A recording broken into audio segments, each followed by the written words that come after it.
Welcome to another edition of Symposium Sports. I am Ricky Reeves. Tonight, I'm going to talk about my favorite NFL team, the Jacksonville Jaguars, and in particular, the upcoming 2022 Jacksonville Jaguars. And let me get right into it. My predictions for this team, I see I see a record of, since we got 17 games now, I'm looking at 8-9, a solid 8-9 or 9-8. I'm actually looking at that. And I really believe this year they're not going to make the playoffs this year, but they're going to get ready to start making the playoffs for a consistent basis for years to come after this season.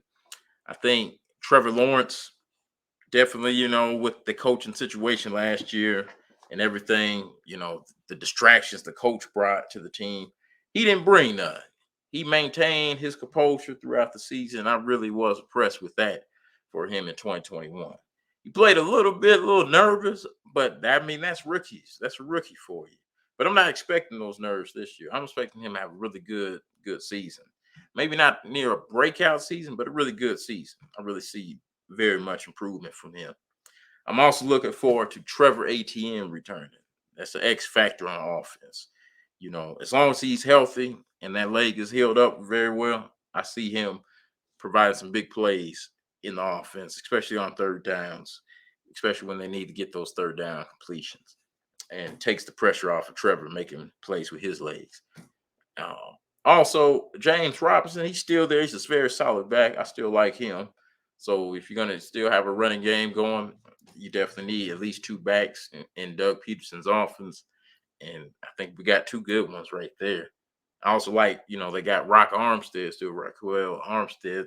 He's still on the roster, so I like that.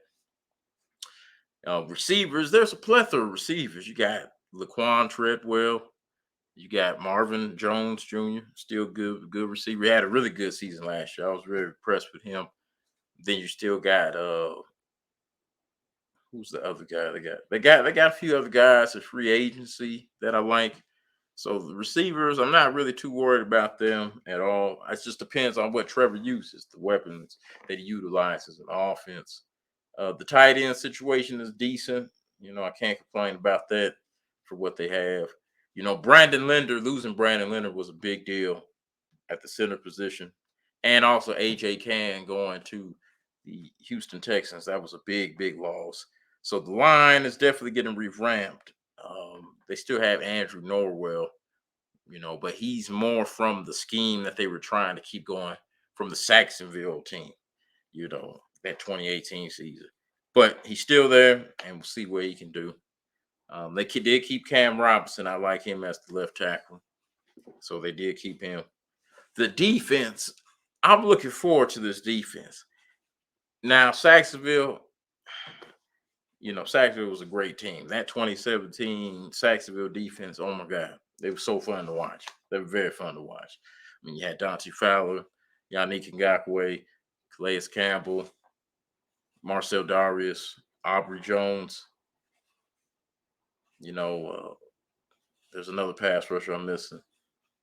You had Malik Jackson, good pass rusher there, the defensive tackle spot.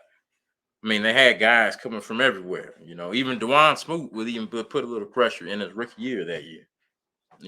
Then on your linebackers was Telvin Smith, Paul Posluszny, and Miles Jack.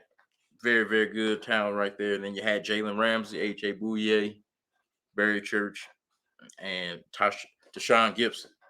Man, that was good defense right there. But that was 5 years ago, half of a decade ago. So it's a new day now. But I do like the talent on this team. I still like Caleb Von Chasson, even though he has not been the sack guru that they were expecting him to be. But I still like him. And maybe he could do a Dante Fowler role this year, considering they picked Walker, the number one pick Walker, as number one overall. They're going to put him on the field if you're picking him number one overall. So I like Chasson coming off the bench, making a sack like Dante Fowler did in that 2017 year. Then you still got the sack master, Josh Allen. His numbers dipped a little, but you see the effectiveness when he's on the field. I mean, every time he's been on the field, he makes plays. He's effective. I like Josh Allen, and depending on the outcome of this season, hopefully the team starts beginning to think about locking him up for the future, and hopefully he wants to stay in Jacksonville as well. I really like Josh Allen as our stud pass rusher.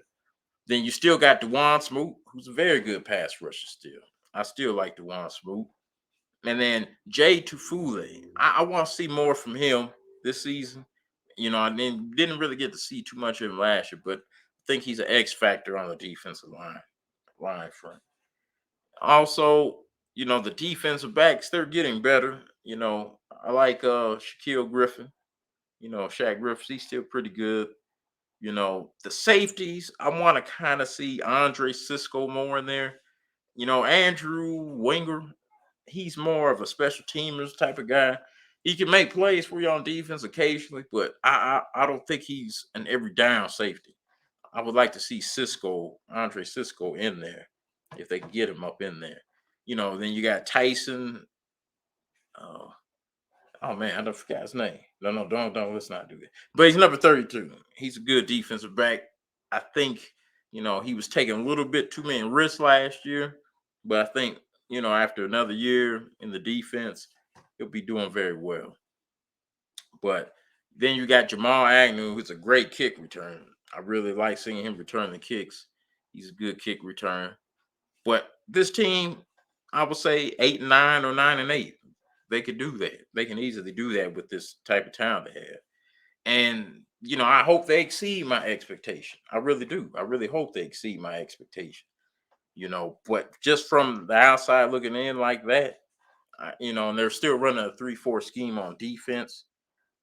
I like what they have, what they're gonna put on the field. Are also the other pick that they draft, they traded up to get that guy, Devin.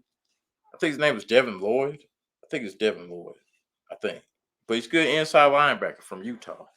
And I like what he brings for the defense too. He looked like he could be a safety. A few years back they had drafted Quincy Williams, where they were trying to have him as that outside linebacker type role, safety kind of role. But he just didn't pan out. I believe he's on the Jets now, but he just didn't pan out, and I don't know why he didn't. But I like Devin Lloyd, as an inside linebacker for this defense. And I'm just looking forward to hopefully Walker sacks the quarterback galore. You know, there's talent on that defense. So, but that is my prediction for the Jacksonville Jaguars. 8-9, 9-8. They definitely will not be drafted number one overall for 3 years in a row. They have a good enough amount of talent on the team. So that's my little prediction for the 2022 Jacksonville Jaguars.